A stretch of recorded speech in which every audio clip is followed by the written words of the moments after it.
राधे राधे भक्तों, जय माता जी। आइए सुनते हैं शूलपुत्री अर्थात माँ दुर्गा की पहली शक्ति की पावन कथा।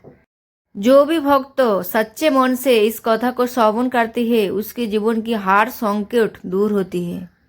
चलिए कथा शुरू करती हूँ। माँ शूलपुत्री नवदुर्गा का पहला रूप है। नवरात्रि के पहले दिन इनकी पूजा की जाती है। शूलपुत्री का अर्थ है पर्वतराज की पुत्री। ये देवी दुर्गा का ही प्रथम स्वरूप है। प्राचीन समय में एक महान राजा थे, दक्ष प्रजापति। उनकी एक बहुत ही सुंदर और तेजस्विनी पुत्री थी जिसका नाम था सती। सती बचपन से ही भगवान शिव को अपना पति मानती थी और उनकी भक्ति में लीन रहती थी। समय बीतने पर सती का विवाह भगवान शिव से हो गया, लेकिन राजा दक्ष को ये विवाह पसंद नहीं था क्योंकि वो शिवजी को साधारण और विरक्त योगी मानते थे। एक दिन दक्ष प्रजापति ने एक विशाल यज्ञ का आयोजन किया। उन्होंने सभी देवी देवताओं को आमंत्रित किया, लेकिन जानबूझकर भगवान शिव और सती को नहीं बुलाया। सती को जब इस यज्ञ के बारे में पता चला तो वो बिना निमंत्रण के ही अपने पिता के घर पहुंच गई। वहां पहुंचकर उन्होंने देखा कि कोई भी शिवजी का सम्मान नहीं कर रहा है, बल्कि उनका अपमान किया जा रहा है।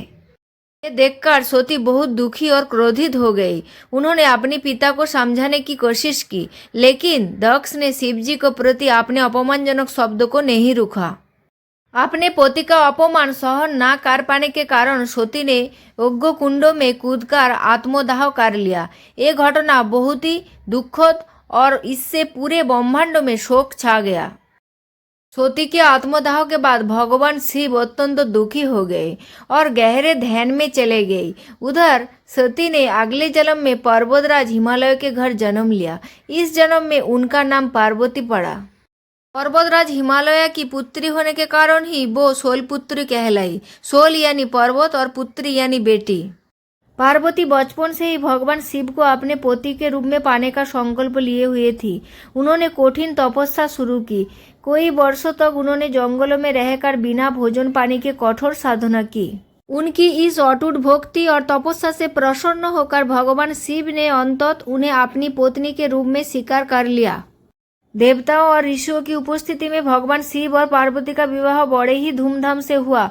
इस प्रकार सती का पुनर्जन्म लेकर पार्वती ने फिर से शिव जी को प्राप्त किया। भक्तों, इसके बाद हम जानेंगे माँ शूलपुत्री का स्वरूप और महत्व। वो वृषभ या बेल पर सवार रहते हैं। उनके एक हाथ में त्रिशूल और दूसरे हाथ में कमल होता है। उनका स्वरूप शांति, शक्ति और साहस का प्रतीक है। नवरात्रि के पहला दिन माँ शूलपुत्री की पूजा करने से जीवन में स्थिरता, शक्ति और नई शुरुआत मिलती है। माँ शूलपुत्री हमें सिखाती है कि सच्ची भक्ति, धैर्य और संकल्प से हम अपने लक्ष्यों को अवश्य प्राप्त कर सकते हैं।